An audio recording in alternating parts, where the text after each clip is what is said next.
नमस्ते, मैं अविनाश हूँ और आप अनकट देख रहे हैं। आज से तकरीबन 20-22 साल पहले जब हमारे गांव में ट्रैक्टर खराब हो जाता था या उसकी कोई मशीनरी खराब हो जाती थी या छोटी-मोटी खरीदारी करनी होती थी, तो हमारे चाचा और बाबूजी कहा करते थे कि अब ईसीपुर जाए के पड़ी। ईसीपुर एक कस्बा है जो मोहम्मदाबाद के पास है, गाजीपुर जिले में पड़ता है और उसका आधिकारिक नाम यूसुफपुर है। उस यूसुफपुर या ईसीपुर का जिक्र इसलिए क्योंकि देश के 2 बार उपराष्ट्रपति रह चुके मोहम्मद हामिद अंसारी का मूलतः वहीं के रहने वाले हैं और आज हमारे साथ देश के पूर्व उपराष्ट्रपति हैं, जिनसे हम उनकी एक जो किताब आई है बाई मेनी एक्सीडेंट, उस पर बात करेंगे। और उसके अलावा उनके जो गाजीपुर से ताल्लुक रहा है, मोहम्मदाबाद से जो ताल्लुक रहा है, ईसीपुर से जो ताल्लुक रहा है, उस पर बात करेंगे। सर, ईसीपुर की कुछ यादें हैं क्या? हम लोग तो आज भी ईसीपुर ही कहते हैं। बचपन बचपन की बहुत यादें हैं। बचपन की बहुत यादें हैं। देखिए, मेरे पिताजी वहीं के थे और यानी जो हिस्ट्री मैंने पढ़ी है यूसुफपुर की, तो वो 14 सेंचुरी में बसा था। कोई पुरखे थे जिनको के वहाँ का काजी बना दिया था, जज बना दिया था। तो उस ज़माने में तो दिल्ली से बहुत दूर होता था, तो छोटे जज रहे होंगे, समझे। वहीं फिर पूरा परिवार बसा, पला पोसा। पुराने वहाँ पे जो कब्रिस्तान है, वहाँ पता नहीं कितनों की वो है। तो बचपन की यादें वहाँ हैं, बहुत हैं। जो वहाँ की जो स्थानीय भाषा है भोजपुरी, क्या उसमें सर आप लोग कंफर्टेबल थे उस समय की? क्योंकि आपकी पैदाइश कोलकाता की है जैसा। नहीं नहीं, उस वक्त बहुत अच्छे कंफर्टेबल थे। अब भूल गए। अब भूल गए। किताब की बात करें sir, by many happy accident, इसमें आपने जो शुरुआत की है वो गालिब के शेर से की है कि मंजूर है गुजारी से अहवाल वाकई, अपना बयान हुस्न तबीयत नहीं मुझे। और उसके बाद जो प्रीफेस लिखा है आपने कि बायोग्राफी लिखना एक मुश्किल काम है, क्योंकि लगता है कि जब भविष्य में अब कुछ ना दिखे तो अपनी बायोग्राफी लिख देनी चाहिए, लिखनी चाहिए। कब लगा आपको कि आपने जो इतना लंबा वक्त गुजारा है बतौर आईएफएस, देश के 2 बार उपराष्ट्रपति और तमाम माइनॉरिटी कमीशन के चेयरमैन, और जो भी आपका पूरा एक लंबा कार्यकाल रहा है, आपको ये कब लगा कि अब हमें किताब लिखनी चाहिए जो बाहर आए और लोगों तक पहुंचे? नहीं, देखिए, मैं आपको बताऊं, मुझसे एक सवाल पूछा गया जब मैं रिटायर हो रहा था राज्यसभा से। हाँ, 10 अगस्त को ये सवाल पूछा गया कि आप लिखेंगे, और मैंने कहा नहीं लिखूंगा। बहुत फर्म कमिटमेंट था जिसका मैंने जिक्र भी किया। उसके कई महीनों बाद मेरे 3 बच्चे हैं, 2 लड़के 1 लड़की, समझे। उन्होंने मुझसे कहा कि पापा आप नहीं लिखेंगे तो हमको कैसे मालूम होगा कि आपने क्या किया। तो उनके उकसाने पे मैं बैठा लिखने के लिए। थोड़ा बहुत कंप्यूटर जानता हूँ, ज़्यादा नहीं जानता हूँ। मुश्किल में होता है तो अनिल जी से पूछ लेता हूँ। फिर लिखना शुरू किया तो लिख दिया। ये है कहानी लिखने की। किताब की लिखने की ये कहानी है कि बच्चों ने कहा कि आपके बारे में जानने के लिए जितना आपने उन्हें बताया है और आपका जो काम है वो बच्चे जान सकें, देश जान सके, दुनिया जान सके, इसके लिए फिर आपने दुनिया तो सेकेंडरी चीज हो रही, बच्चों को बताने के लिए। हाँ, आपने किताब लिखी। और क्योंकि मैंने किताब लगभग पढ़ी है, और अभी जब हमारे एक साथी इंटरव्यू कर रहे थे, आपसे बातचीत कर रहे थे, तो आपने एक शिकवे और शिकायत की बात की कि किताब को लेकर के खूब बात हो रही है किताब में, और खासतौर से बात हो रही है प्रधानमंत्री मोदी के साथ संबंधों को लेकर के आपकी। तो उस पर खूब 1-2 पेज की बात है, किताब में 350 पेज हैं। बिल्कुल, मैं यही कह रहा हूँ कि 350 पन्नों की किताब में जो चल रहा है वो सिर्फ 1-2 पन्ने की बात है कि कैसे प्रधानमंत्री मोदी आपके कमरे में बिना बताए चले आए, या दिन में बिल पास करने को लेकर के सवाल हुए, या राज्यसभा टीवी को लेकर के बहुत सारी बातें हुई जो आपने लिखी भी हैं। इसके अलावा जो चीज़ें दिखी हैं इसमें, एक जो मुझे दिखा है, और वो एक शेर जो आपने ही लिखा है, अल्लामा इकबाल का शेर, किस्मत की खूबी देखिए टूटी कहाँ कमन, दो चार हाथ जबकि लबे बाम रह गया। तो और फिर एक लाइन आ रही है कि आप कभी राष्ट्रपति के रेस में थे ही नहीं, लेकिन ये जो शेर है अल्लामा इकबाल वाला, ये तो कुछ उसी तरफ इशारा कर रहा है सर। नहीं, वो देखिए ऐसा था उस वक्त, ये 2012 की बात है, जून की बात है। अखबारों में स्पेकुलेशन चल रहा था, समझे। सरकार यूपीए की थी, हाउसेज में नंबर्स यूपीए के पास थे, तो फैसला यूपीए को करना था। और अखबारों में बहुत स्पेकुलेशन चल रहा था कि भाई यूपी का कौन कैंडिडेट हो सकते हैं। तो उस वक्त उस स्पेकुलेशन में 2 नाम लिए गए, एक तो एपीजे कलाम का भी नाम था। नहीं, वो तो उन्होंने पहले ही इनकार कर कह दिया। था। देखिए, प्रणब दा का था नाम, मेरा नाम था। मेरे पास कोई इन्फॉर्मेशन नहीं थी, ना किसी ने मुझसे पूछा था, समझे साहब। तो मुझे पॉलिटिकल प्रोसेस का भी इल्म नहीं था, तो मैंने कहा मैं इस चक्कर में पढ़ता ही नहीं हूँ, मुझसे पूछा ही नहीं है किसी ने, मैं क्यों करूँ। और आप गोल्फ खेलने चले जाते। मैं गोल्फ खेलने चला गया अपने दोस्तों के साथ, तो उसी दिन फैसला हो गया। और प्रणब दा बहुत सही प्रोसीजर के वो थे। मैं गोल्फ खेल के आया तो मैसेज मुझे मिला कि वो आप पे कॉल करने चाह रहे, समझे आप। फाइनेंस मिनिस्टर थे, ठीक है, मिनिस्टर आते थे मगर वो आए, उनसे बड़ी अच्छी बात हुई मेरी, उस वक्त भी हुई, उसके बाद भी हुई। जब वो राष्ट्रपति थे तो मैं उनके पास हर 4-6 हफ्ते में जाके बैठता था, गप करता था, समझे। उनके वहाँ से हटने के बाद जब वो यहाँ आ गए थे तब भी जाता था उनके पास। ये पहली बार वाला क्या किस्सा है सर, जब आप 2007 में उपराष्ट्रपति बनते हैं, आप इंडिया इंटरनेशनल सेंटर में किसी मित्र का इंतजार कर रहे होते हैं और फिर पीएमओ से फ़ोन आता है, दूसरी तरफ मनमोहन सिंह होते हैं, वो कहते हैं कि हम आपको बनाना चाहते हैं। क्या आपको इल्म था उसका कि उस समय चर्चा थी क्या ऐसी कोई आपके नाम की? उस वक्त चर्चा एक आदमी ने की थी, सीपीएम के। सीताराम येचुरी जी। हाँ, उन्होंने मुझसे पूछा था कि अगर आपका नाम हो तो कोई आपको इतराज तो नहीं है। अब मुझे अंदर का उसका इल्म नहीं था कि क्या चल रहा था। बाद में मालूम हुआ, और अब तो सबको मालूम है कि यूपीए के अंदर वो भी इसके पार्ट थे, हैं।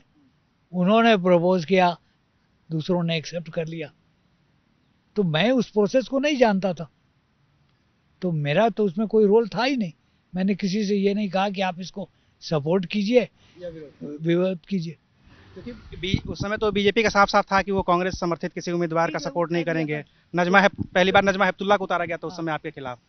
दूसरी बार और जसवंत सिंह जी थे। को उतारा गया था। जसवंत सिंह दूसरी दूसरी बार थे आपके खिलाफ, और फिर भी अब ममता बनर्जी और मुलायम सिंह यादव के सपोर्ट के साथ फिर आप दूसरी बार उपराष्ट्रपति बनते हैं। उपराष्ट्रपति का कार्यकाल, सारी चीज़ें लिखी हैं।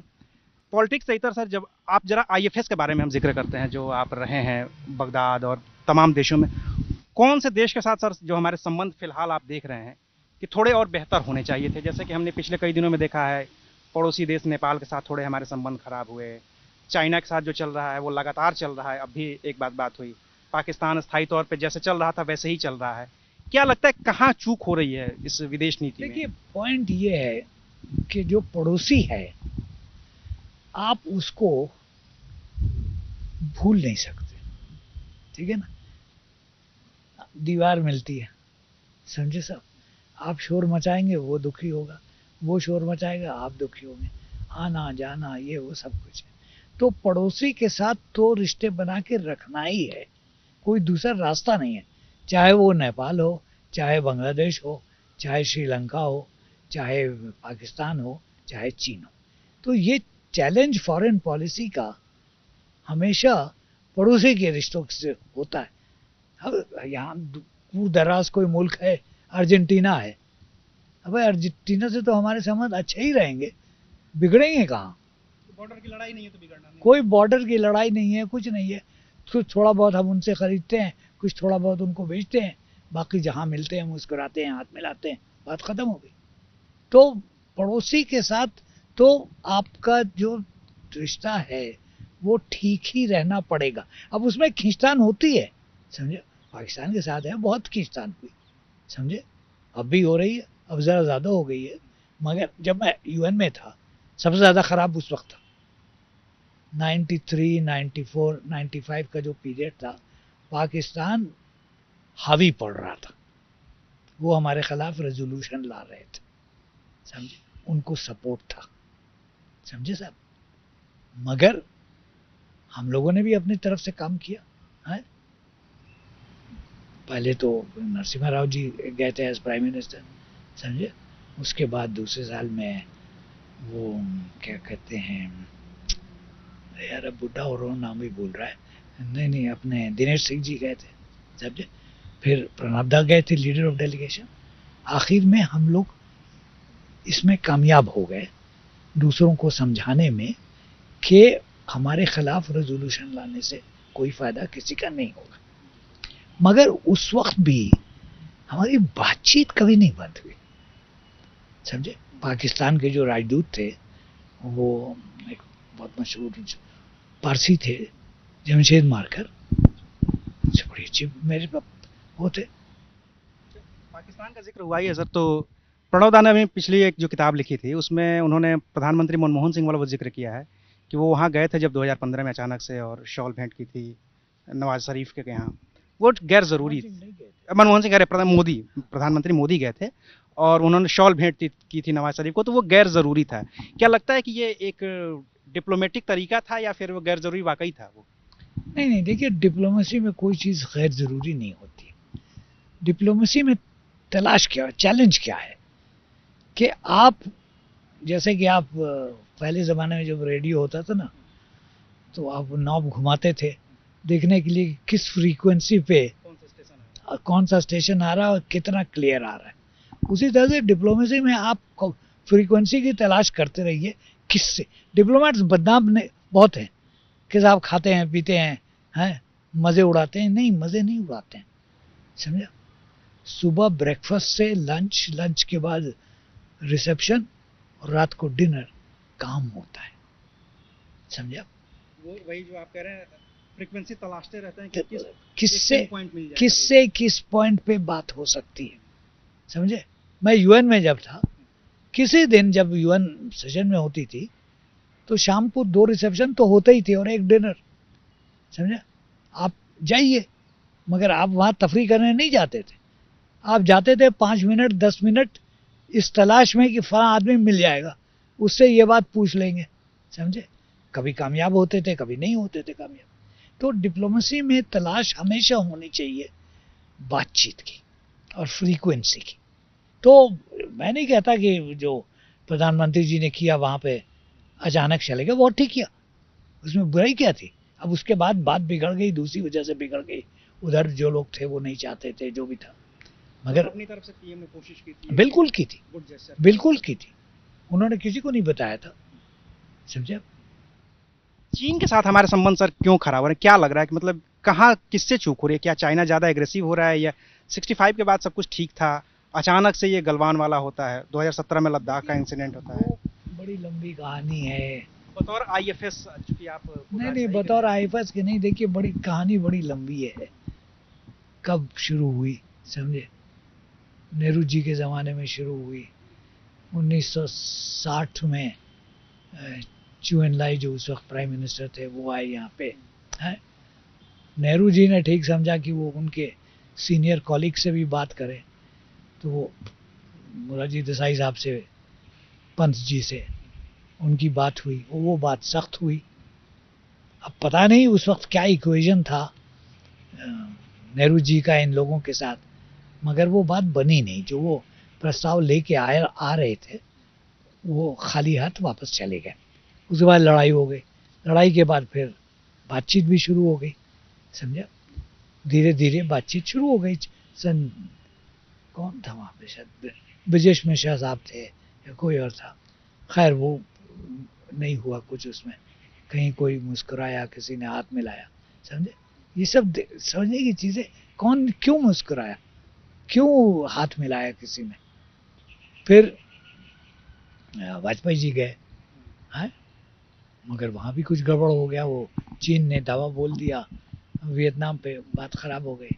फिर इंदिरा जी के ज़माने में दोबारा बातचीत शुरू हुई, समझे।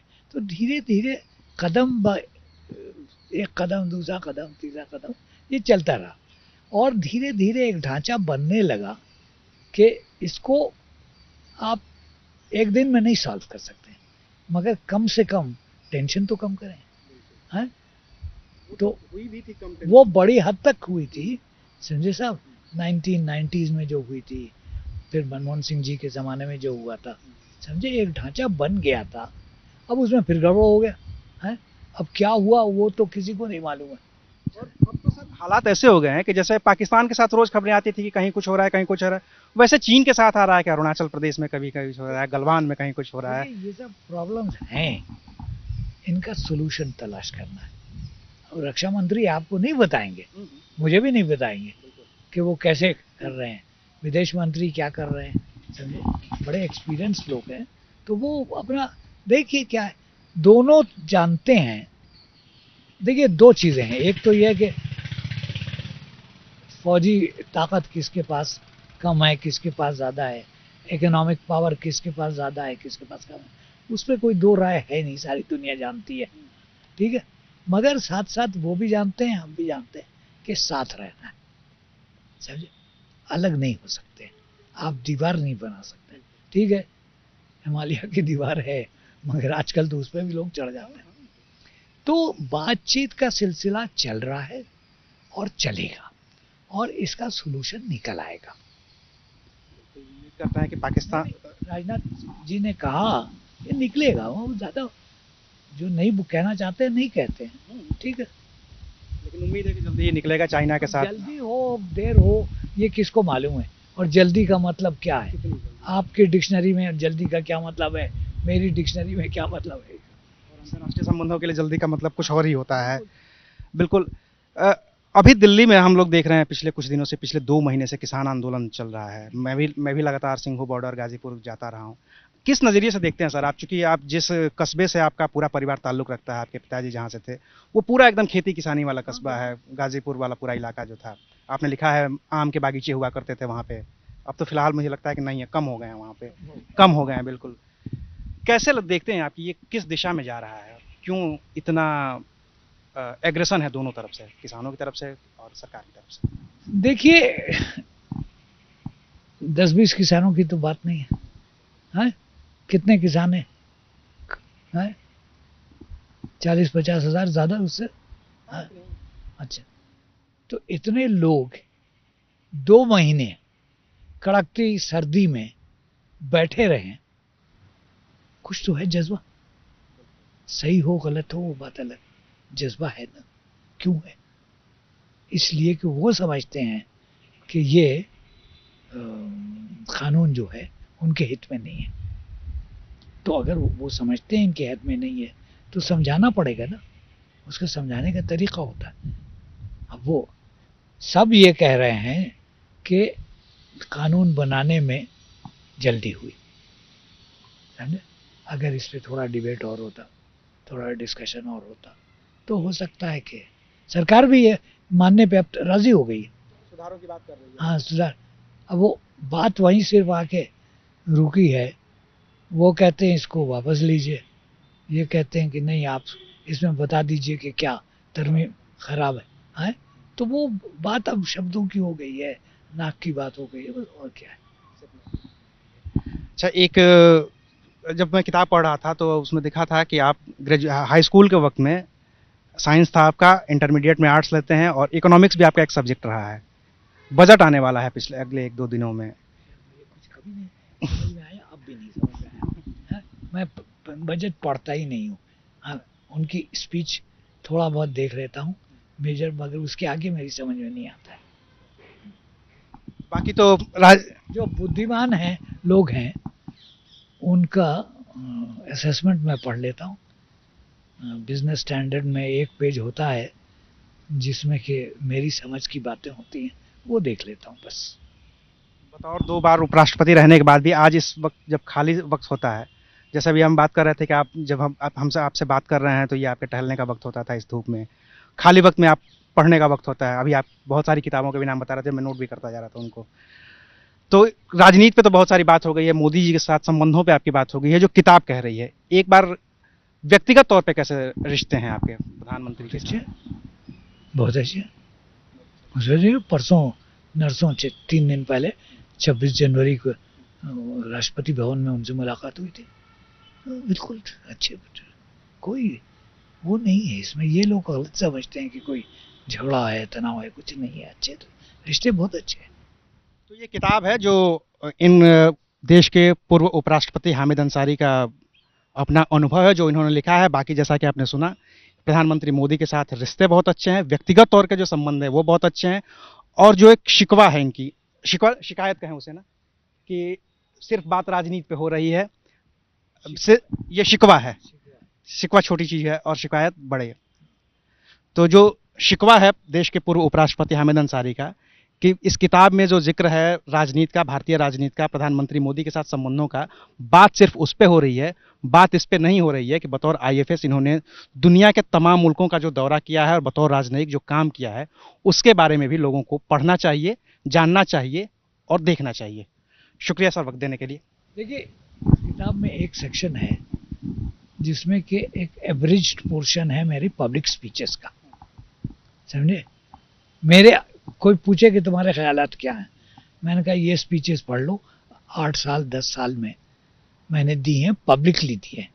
कहीं मेमोरियल लेक्चर है, कहीं कॉन्वोकेशन एड्रेस है, सब में सबका एक सब्जेक्ट है जो कि हमारे यानी देश के उस पे है, फंक्शनिंग पे है, कॉन्स्टिट्यूशन पे है, कोई करप्शन पे है, कोई और चीज़ों पे है। तो ऐसे नहीं है, ये कैनवस बहुत बड़ा है।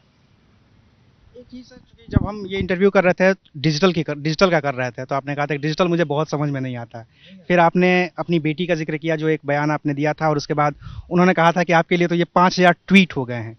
ये जो पूरा डिजिटल जर्नलिज्म है, खासतौर से यूथ का है, एक मैसेज आप क्या देना चाहेंगे इस समय, चूंकि बहुत सारी चीज़ें हो रही हैं, फेक न्यूज़ का बोलबाला आ रहा है, बहुत सारी मिस इन्फॉर्मेशन आ रही हैं इसी डिजिटल पे, बहुत सारी चीज़ें एक साथ चल रही हैं। ये पोल इसका खुल रहा है अमेरिका में, समझे।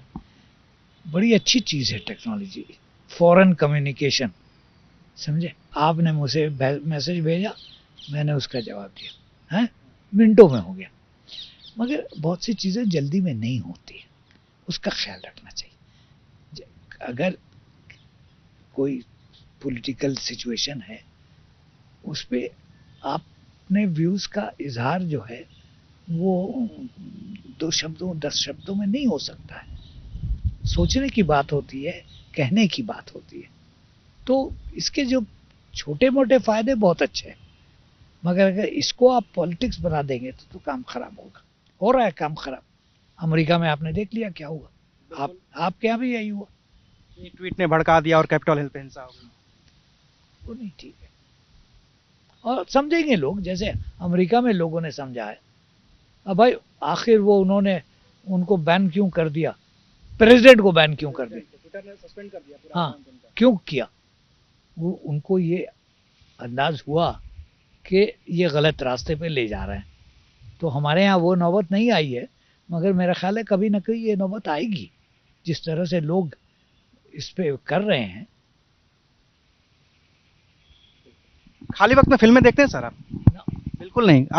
आखिरी फिल्म कोई याद आती है जो आपने देखी होगी? आखिरी फिल्म कौन सी देखी थी भाई? एक मैंने न्यूयॉर्क में देखी थी, द लास्ट एम्परर या कोई।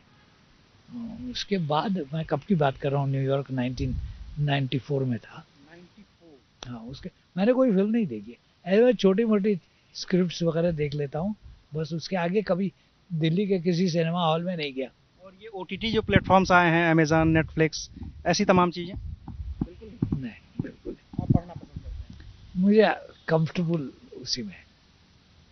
शुक्रिया वक्त देने के लिए। शुक्रिया। आप देख रहे थे अनकट।